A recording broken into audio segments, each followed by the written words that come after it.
Në çdo zonë të kryeqytetit, palestrat janë bërë pjesë e zakonshme e peizazhit urban, nga qendrat e mëdha të fitnessit, te studiot e vogla në lagje.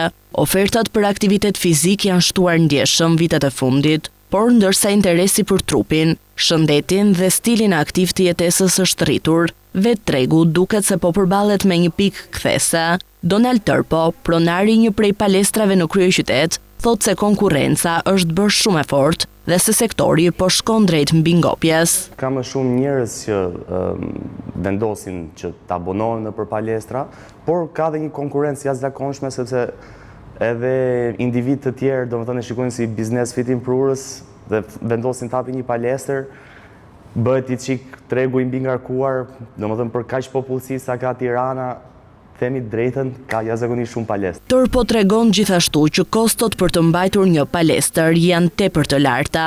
Është një strukturë goxha komplekse duke nisur nga qeraja sepse kërkon një ambient që është jashtëzakonisht shumë i madh për të bërë një palestër.